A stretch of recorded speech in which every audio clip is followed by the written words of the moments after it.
Innovating in the marine environment is really, really difficult, and it's extremely unpredictable, and it's a very different pathway to success. However, I will say that it addresses a lot of the same land-based issues that the climate tech folks are also trying to do. With this context here on the Gulf Coast, I see this as entrepreneurship out of necessity and not as a nice to have. You cannot do meaningful development without capital. I thought that if I could develop a technical skill set to be able to approach this from a systemic perspective, maybe I could disrupt things and change how that's happening. Welcome to the Blue Economy Primer, a New Orleans-based podcast where you learn from the experts the practical tools and solution sets that will empower your community to adapt and thrive in a new blue era of rising seas and economic discontinuity. Today we're speaking with the market lead for Gulf Coast and federal and state agencies for SeaAhead. Hailey's work at SeaAhead supports early-stage startups in the blue economy with infrastructure and access to funding, two important drivers for success that entrepreneurs are often missing. SeaAhead has a proven success bringing together these BlueTech entrepreneurs, investors, industry leaders, and stakeholders. Hailey, thank you so much for joining us on the Blue Economy Primer. Can you please introduce yourself to our audience? Sure. Thank you so much for having me. My name is Hailey Bathurst, and as you stated, I work for SeaAhead. I've had several different roles, but currently leading our government and state and federal relationships, primarily focused on this region of the U.S. Great. Well, it's great to have you here. Can you tell us a little bit more about your background? I understand you are originally from New England, but you've studied in Chicago and also had some interesting experiences overseas. Yes, I've been all over the place. So I'm born and raised in Western Massachusetts and did my undergraduate in Rhode Island at Roger Williams University and studied political science and law. And throughout my time in undergrad, I was really focused on international development as an opportunity. It's something that's always fascinated me. So the Peace Corps was a reasonable and logical trajectory for me. However, I didn't make it into the Peace Corps on the first shot. So I decided to go out and start, working. And I love Providence, Rhode Island, and Rhode Island in general. I'm also a surfer, so it was an easy stay for me. So I moved after school to Providence, Rhode Island, where I was working for Social Enterprise Greenhouse for several years. And I started as an unpaid intern for almost a year before I was about to jump ship. And they were like, wait, we just got all this government funding. We'd love for you to run our Health and Wellness Accelerator program. So I built that program over 2 years, running focused on social enterprises. So truly businesses that want to do well and do good in the community, also while developing a solid bottom line, but really focused on the health space. And when we say health and wellness, everything from med tech devices to like holistic yoga studios and wellness practices. So the gamut. I had to learn fast. Interviewed a lot of people. We built out this advisory council of experts comprised of folks around the health and wellness space in Providence, Rhode Island, and Rhode Island writ large, and graduated 2 cohorts, I believe, of about 14 companies over the 2 years, most of which are doing pretty well. I've been able to stay in touch with some of them. So really delved into this entrepreneurship space from a social enterprise angle, which really touched on my focus on doing well and doing good in the world. And my curiosity was really about the interaction or nexus between policy and law and seeing how you can create social change within that nexus and which one pushes which in terms of the mechanism or a catalyst. And I really loved getting that business-based experience because I realized now that business actually and entrepreneurship is what pushes and breaks the paradigms and can be positive disruptors. And then policy follows and then law follows third. So it was a really interesting perspective for me to get that experience because I was over here thinking I was going to law school. And after my 2 years at SeaAhead, I actually revisited the Peace Corps opportunity because now I had some practical working experience, which is the feedback I received in my initial rejection. So I, got my courage back up and applied through it was the Community and Economic Development Program. So a perspective of using entrepreneurship as a means for economic empowerment for vulnerable populations. developing world countries have a lot of unemployment, high unemployment rates for a whole number of reasons, most of which are systemic. So the thought process was, how do we use entrepreneurship as a means for economic empowerment for these populations?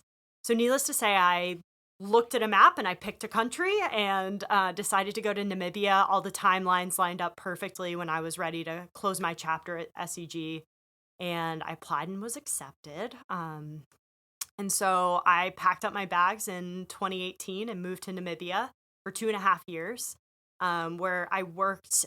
Initially, you have 3 months of training, and then you get deployed into the field for the remaining of your service for the 2 years, none of which you have any control over where you go or where you're appointed. So I found myself working in local government and running the local economic development department for a regional municipality. Peace Corps volunteers, by the way, are not supposed to be having full-time jobs like that. But when I arrived, the woman who was in the office went on maternity leave as I got there. So I was left with this. I was left with a big opportunity, as I saw it, to really dig in and learn fast, similar to my previous experience with SEG. And throughout my 2 years working in regional government, I learned how to work with all of the various stakeholders, from the established business community to the street vendors to multinationals that were involved in the region. And really what the perspective was is how to act as a liaison between all those pieces, right? And one of the big projects that I worked on primarily was how to empower the street vendors to be able to feed their families not only for a day, but for a week and for a month. And so it was a lot of financial literacy classes and really digging into entrepreneurship as a means for their economic empowerment, right? That was the whole project. So I did that for over 2 years, a lot of youth work and a lot of work with women, which I loved and still keep in touch with a bunch of them. And then the pandemic happened, and I was pulled out of Namibia probably 2 months before my service officially ended. And remind us, where's Namibia? Namibia is on the western coast, right above South Africa, Okay. between South Africa and Angola. Right. So sharing the Atlantic Ocean from my New England days. So same ocean, but a very different region. Yeah. Yes. Yeah. And so the pandemic hit? And I was evacuated and went back to Massachusetts and felt like I was just like spit out on the other side of this crazy, tunnel. But while I was in Namibia, I had applied to graduate schools. I was applying to graduate schools from this perspective of, the Peace Corps is really a wonderful opportunity, but what it taught me is that you cannot do meaningful development without capital. And working with entrepreneurs was great, but if they couldn't find funding, they weren't going to go anywhere. And it felt like I was almost like, I felt like I couldn't give them the true value of what they needed because I, as a Peace Corps volunteer, had a lot of restrictions. I was not allowed to be actively fundraising. There wasn't a lot of foreign direct investment in the country, and there wasn't a lot of resources overall. So it's like there was glass ceilings all over the place, and I'm maybe not even glass because you could see them, right? Yeah. And so I wanted to do something about it. And I thought that if I could develop a technical skill set to be able to approach this from a systemic perspective, maybe I could disrupt things and change how that's happening. So I decided to go to University of Chicago for grad school, and in a master's in international development and policy program, which was really fun. It was a full year program, a bridge, so it was extremely compact.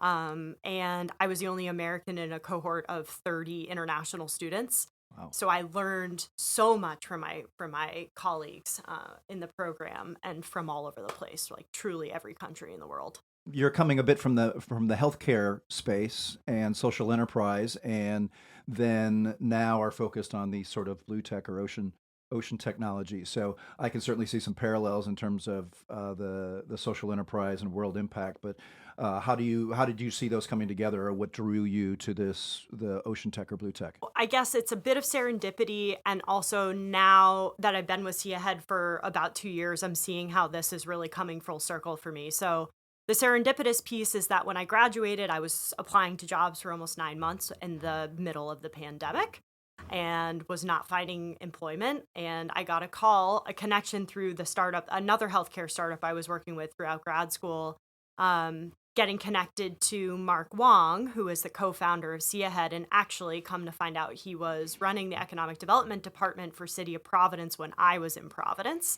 And we had met each other several times, but never really worked together in a meaningful way.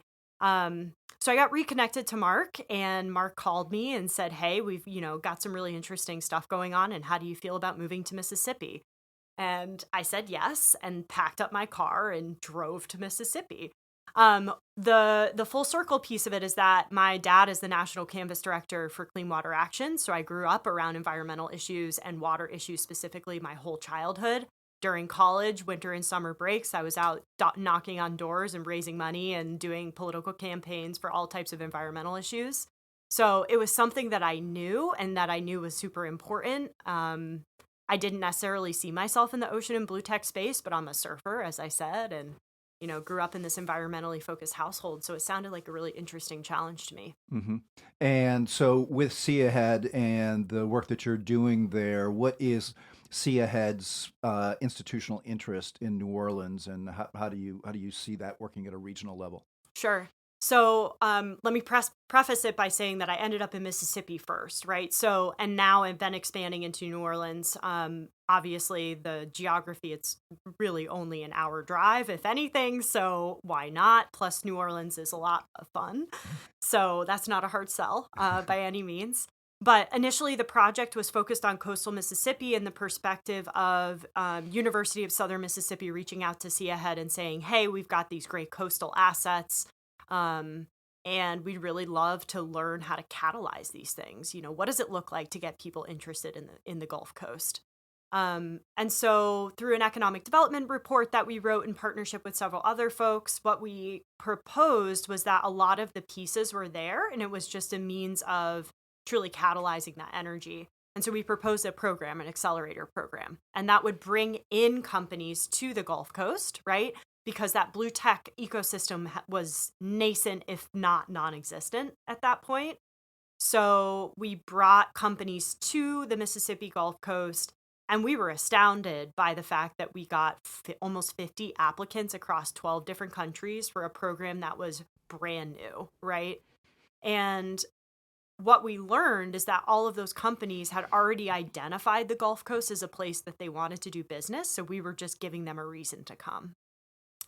And you're providing like real technical infrastructure and facilities? Correct. So it's the program is a 6-month program with technical expertise, leveraging SeaAhead's network of mentors. We have a global network of mentors. And we are basing this off of our Blue Swell incubator program, which is now this year in its 4th iteration. So we've really learned how to do this in terms of scaling, identifying applicable technologies that can be, backed by venture money and then scale them. And that's what we wanted to do here on the Mississippi Gulf Coast. And then, because as I said, it's so regionally close, I started playing a lot more in New Orleans and leaning into what is happening in New Orleans because there's density here, which is the one piece we were really missing in Mississippi. There's density, there's a culture of entrepreneurship, there's a lot of infrastructure to support entrepreneurs in New Orleans, and it's a really intriguing opportunity for us to expand into a new region. Mm-hmm. Yeah, well, it's exciting to hear you describe New Orleans in that way, because a lot of the folks that we're working with at Deep Blue, and certainly Deep Blue as well, those are the type of ecosystem that we're trying to build. So you've probably heard this idea before of New Orleans as the most northern Caribbean city, as opposed to really less of a North American city. What for you? What has it been like to come to New Orleans and doing the things that you're doing and adapting to the local culture and economic landscape that is pretty unique? Right. So as I mentioned, right, I've lived in several different places from, being abroad to Chicago to here. And when I did live in Chicago, I lived on the south side of Chicago. And I think for me is I always want to live in the communities that I'm aiming to serve. I think that's a principle of Peace Corps as well. Because if you don't see how people are living, there's no way you're going to be able to understand how to meaningfully help them. And really, from a systemic perspective, is really my approach. And so, New Orleans is an incredible city, but it has a lot of poverty and it has a lot of struggles, and a lot of those problem sets are similar to what I saw abroad, right? And this is not to compare Namibia as a, rising low middle income country to New Orleans. However, the systemic problems are actually pretty similar. Um, there's a lot of lack of access for the most vulnerable populations to meaningful employment. And there's so many things that are preventing people from being able to see themselves progress in a meaningful way. And that's something that I think entrepreneurship plays a really strong role in. And you said you had a particular focus or interest in working with women in that context as well? Yes, absolutely. Women are, and there's so many statistics about how women, you give a woman $1 and, she turns it into $10, and you give a man $1 and it goes away in a day. Not to be, gender specific here, but, Yeah. Well, I've heard those studies and I'm not going to push back. Yes. But women are obviously the caretakers of not only their families but their communities and all of the people around them, and so integral to strong community development and societal development. So yes, I think working with women is something that I really love and am very passionate about. And I will say that the BlueTech space, or the tech space in general, is predominantly male. And I think that's come from a systemic lack of access and exposure. And I would like to be someone that disrupts that paradigm and shows that women have a place in any field, never mind BlueTech. Great. Yeah. Well, I can tell you that my experience here in New Orleans over the last few years, working with some pretty incredible women community leaders. So I think that that's going to be an easy fit for you doing work in New Orleans. So for you, what are some key ocean technologies or project types that you're watching come online that could be important new tools for coastal community resilience? Sure. So let me speak a bit about the companies that we had in the Gulf Blue Navigator program this previous year. And we just accepted, as I mentioned, a fourth cohort into the Blue Swell incubator. So some really interesting stuff coming out. But the previous cohort on the Mississippi Gulf Coast was really focused on ocean robotics and ocean data from a perspective of, if we have better data, especially nearshore data, which there is a severe lack of, we can make better decisions and put that into the hands of public decision makers. So, for example, one company based out of California, he's out of San Diego, but has now officially registered in Mississippi, and I think he's registering in Pearl River County, to be able to bring this opportunity to rural communities within Pearl River. Is Sea Trek, and he has the founder is Yi Chow, and Yi has developed an autonomous float which goes into deep ocean. And it bobs itself up and down in the water column, and it reports real-time ocean data on a number of variables, replacing NOAA's Argo floats, which are made with lithium-ion batteries, are inaccurate, maybe report every once a week, if that, and if they get lost, they sink to the bottom of the ocean, which is obviously a serious problem. Yi's technology will generate its own energy based on phase change material, so it is entirely autonomous. As it goes up and down in the water column, it melts and hardens, it solidifies, and it's reporting data almost on the hour, if not more frequently. So why is that significant other than being really cool technology? is that you can have better hurricane prediction models because all of a sudden your deep ocean data is being reported rapidly in real time. So all, those spaghetti models that have been historically pretty inaccurate, and also when storms shift, this thing could be able to tell you when that's going to happen in real time so that the public decision makers could, make evacuation orders or whatever they need to do earlier. Mm-hmm. So that's a great example of one of the coastal resiliency storm related applications. And obviously that's really pertinent to this entire region. But a lot of the other ocean data, coastal mapping kind of folks are really looking at all types of variables from, nitrates washing out into the Gulf of Mexico and measuring what that looks like. Oyster restoration has been a big focus. Oyster reefs are really important to coastal resiliency because it can slow down storms and it can act in carbon sequestration and all of these other applications. I would say that some of the interesting folks that we've had in this new cohort, we have some cellular agriculture plays. So Marinus Bio is trying to disrupt, black market food chains like caviar and sea cucumber and abalone because she can grow these things in a lab. And she is an aqua vet by training and has been able to develop her own tools and technology to be able to create these food products in a lab-based environment, which still feels a little sci-fi to me, but it is truly incredible. And she's doing really well and getting some great initial traction. And then, of course, the carbon sequestration and MRV technologies are really big right now. And we have several companies in the program that are looking at those aspects as well. Yeah, so we've certainly been particularly recently interested in the carbon credit space, Mm-hmm. and that sector has been a bit in turmoil. So, are you seeing anything? Do you have any particular interest? Are you seeing anything particular going on in terms of how that carbon credit or carbon sequestration space is developing? Yeah, and it's a tough space. It's a really, really tough space. I think the market itself is not nearly as developed as the technologies are, which is a problem for the startups, right? It's hard to get traction in a marketplace that is nascent. And obviously, when we talk about developing markets, it means that dollars have to be there and customers need to be there. And because we haven't really figured out that end user piece of things, it's a really, really tough road. However, we have seen a range of carbon sequestration technologies, whether it's, various formulations for concrete, for coastal restoration. Natrix, who actually is coming out of the Louisiana backyard.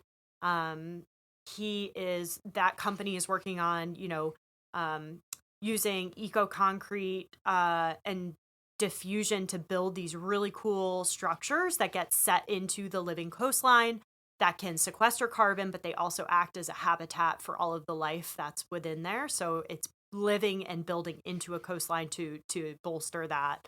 As I mentioned, lots of approaches to different types of concrete. And then some other folks that are working on devices that you would drop into the water, especially around offshore aquaculture farming, that could measure what's happening and then be able to actually reset the dynamics of the water to be able to, basically make sure that the fish and the whatever you're growing in the off-pen aquaculture is getting the nutrients that it needs. Wow. Yeah, a lot going on. I want to remind everybody that we'll be posting lots of references and links to some of the things that Hailey's talking about on the webpage for this podcast. So, folks who want to dig a little bit deeper, there'll be lots of opportunity to do that with the links on the site. So, Hailey, what does the blue economy and BlueTech development mean to you, and how do you contextualize SeaAhead's role in that development? Sure. So let me answer the last one first, which is that we are a first mover in this space. Mark and Alyssa, the co-founders of SeaAhead, we're about 5 years old now. So saw this 5 years ago that there is a big gap when we talk about the climate space and climate resiliency. Everybody is focused on land, and the water is an afterthought. Ocean is an afterthought. We start and innovate in the ocean. We are focused on the fact that, all of the statistics around the ocean and how much CO2 it's absorbing for us, not only the fact that it covers most of our planet, and that we would be in some serious trouble if the oceans weren't doing what they're doing for us. But of course, humans don't live in the ocean, so we don't think about these things as much as we do with land-based issues. So we're trying to change that. And really draw attention from ocean enthusiasts and sailors, right? Longtime sailors that have been mentoring with SeaAhead for a while now, because it's just a passion to folks that are really new to the tech space and want to find ocean-based applications. So that's our focus area, is to focus on the ocean and ocean innovation. And in terms of the role in the blue economy, speaking about, so the blue economy has always been there. This is I would say, a refresh or a rebranding on what's happening with the quote unquote new blue economy, which came out in NOAA's strategic plan. Their recent strategic plan was labeling the new blue economy. So when I see a rebranding, it's simply that the blue economy has always been, ports and shipping, fishing, offshore energy production, all of these typical industries that we've always known and not really thought much about. Well, now the question is, how do we do them better, right? Now that we have the technology and the data to make better decisions and do them more efficiently, what does that look like? And that paradigm shift is going to take entrepreneurs who are going to disrupt those things and bring these things to market, so that all of a sudden we can, decarbonize shipping, and we can think about better ways to optimize port logistics. We can look at things like, offshore wind and carbon sequestration and biodiversity and all these other topics that are a necessity at this point if we are going to adapt to our changing environment and our changing world. And then I'll also say, with this context here on the Gulf Coast, I see this as entrepreneurship out of necessity and not as a nice to have, right? The folks of New Orleans and of the Gulf Coast know this better than anybody, is that this is going to happen no matter what. And we really need to adapt. And in that adapting, it's going to be bringing these technologies to market in a way that's meaningful and at scale. So in that context, do you have any favorite key benchmarks or statistics that crystallize the Gulf Coast climate crisis for you? And in that sense, perhaps related to the inevitable impacts that you're talking about on coastal communities, both here and around the world? So less than statistics, I will say that actually flip this question and think more about the ecosystem that's receiving a lot of these things. So I will say that I have been very surprised about the fact that climate change is accepted among the Gulf Coast, wherever you fall in that political spectrum. We are finding traction here because, as I mentioned, this is entrepreneurship out of necessity, right? And so what I was so pleasantly surprised about is that I didn't need to tiptoe around these issues, because it was known, it was accepted, and it was okay, so now what do we do, right? So Mississippi and Louisiana are red states. We're talking about deep South red states, right? But it doesn't matter. There's a recognition that these things need to happen, and they need to happen now. And even if we're thinking more of an economic development lens of how do we create jobs in the new blue economy, it doesn't matter. There's money behind it. The states are on board. There's policy behind it. And, Louisiana has been making policy around water and the Gulf of Mexico and adapting to the climate crisis far before many other folks, because you've had to. So I think that is a really interesting context for this type of regional development, because it's not a question, it's a necessity. Mm-hmm. Absolutely. So looking out a few years here, what would be sort of your vision, or what kind of presence would you like to see SeaAhead have in New Orleans or the greater New Orleans area in the coming years? Sure. So, for us, we want to support the existing infrastructure that's here, and then add our, as I say often, connective tissue, right? Which is that recognizing the competitive advantage of each of these spaces. So the Mississippi Gulf Coast has amazing core facilities and assets for in-water testing, which is an essential piece of the commercialization process to bring BlueTech to market. They also have access to federal agencies because they're co-located on the Gulf Coast. That's really important because that creates opportunities for that rapid iteration and development for BlueTech, because they're getting real-time feedback from their potential partners and customers, ideally, right?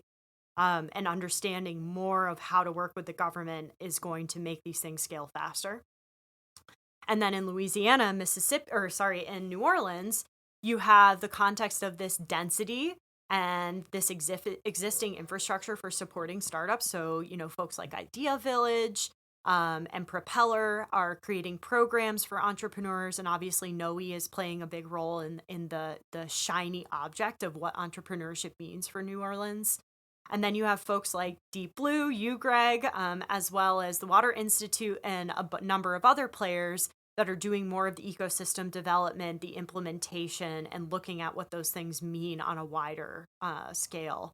So I think for SeaAhead, we take this objective approach of recognizing, who is doing what in terms of players in the space and where can we play a supportive and connective tissue role. And so what I see here in New Orleans is that, there is not a large focus on, tech. And yes, there is some climate related work, but it's not hard tech based, right? Hard tech and deep tech are something that I haven't quite seen. And I think that's where we can come into play and leverage all of what we've been building for the last 5 years to help those existing entities recognize what the gaps and needs of startups in that space are, and then how do we collectively develop those resources to meet those needs. Yeah, that sounds great. Certainly an assessment that I agree with from Deep Blue's standpoint, and looking forward to seeing how we can cooperate on that in terms of expanding and attracting that type of talent and those types of technologies. Is there anything else that we didn't get a chance to talk about yet that you wanted to bring up? BlueTech is not a niche field, and it often gets labeled as it. BlueTech is not niche, and that BlueTech is very much so an overlap if you were thinking about a Venn diagram of climate tech, right? So I think that it's important to make that distinction, that it is not something separate, but it does have a very different pathway and trajectory in terms of the startups in those fields. And that's why having patient investors that understand what they need, innovating in the marine environment is really, really difficult, and it's extremely unpredictable, and it's a very different pathway to success. However, I will say that it addresses a lot of the same land-based issues that the climate tech folks are also trying to do. So I would say that, in terms of investors or folks that are interested in innovating in this space, it's really important for them to see that these things are one and the same. And just because you're creating something that's got a land-based application, think about the ocean, right? Maybe it works in the ocean. Maybe you can pivot and find a horizontal application for ocean-based tech as well. And that these things shouldn't be siloed. Mm-hmm.